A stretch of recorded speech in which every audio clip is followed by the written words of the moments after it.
the growth is 9% from 411 crores last year to 447 this year.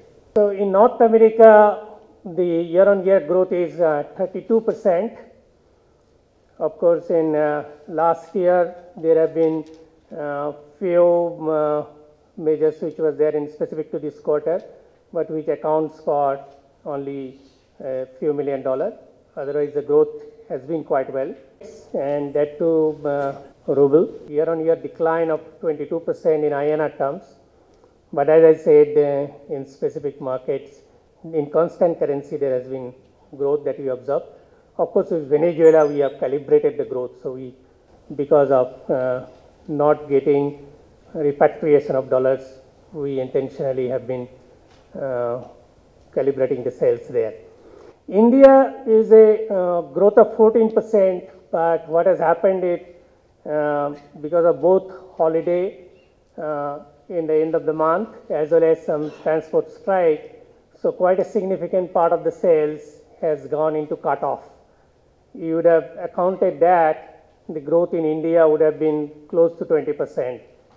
So even with the cutoff impact, the growth has been 14%. And as I said, the UCB portfolio has been performing well up to our expectations.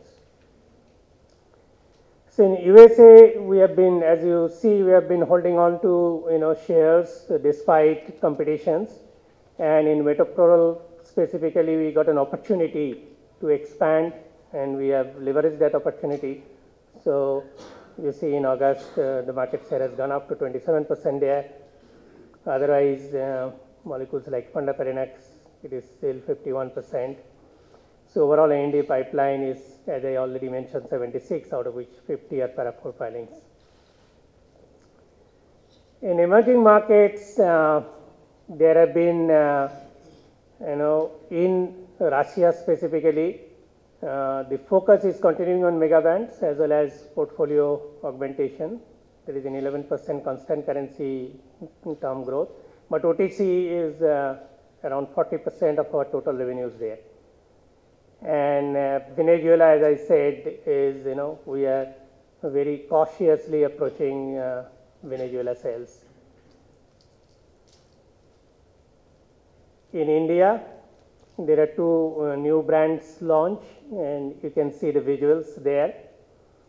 And the integration of UCB has gone quite well.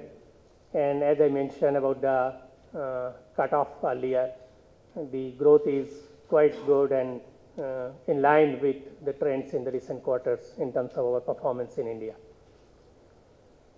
In PSAI business, we have done 10 DMF filings during the quarter, and it is in a stable performance with focus on margins now, because that is where in PSAI last year we suffered a lot. We thought that instead of focusing on top line, the most critical thing is to restore the margin, and the margins have been improving, and the order book and the pipeline is looking healthier. So even though there has been a decline in the top line by 7%, we are seeing better order book and pipeline now.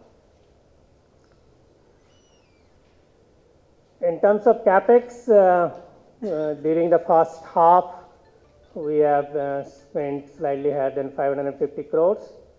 So the guidance of capex to be spent between 1,000 to 1,200 crores remains. And R&D again, in the first half, we spent less than 900 crores, and overall it will be in that range of 11 to 11.5% of sales.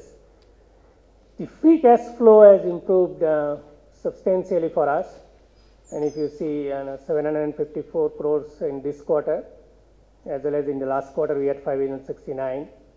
So combined in the first half itself, we have come almost close to the free cash flow we generated in the whole of last year.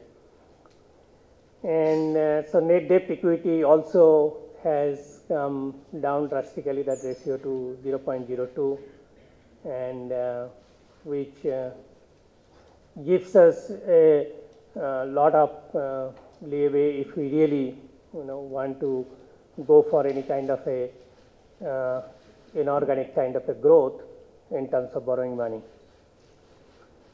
So the priorities will be on executing on the growth agenda, both through organic and inorganic means, and also the development milestones that we have, both for complex genetics, where we have been focusing for last few years, as well as the differentiated products pipeline. And most important initiative for us at this point of time in the organization is on the quality management systems.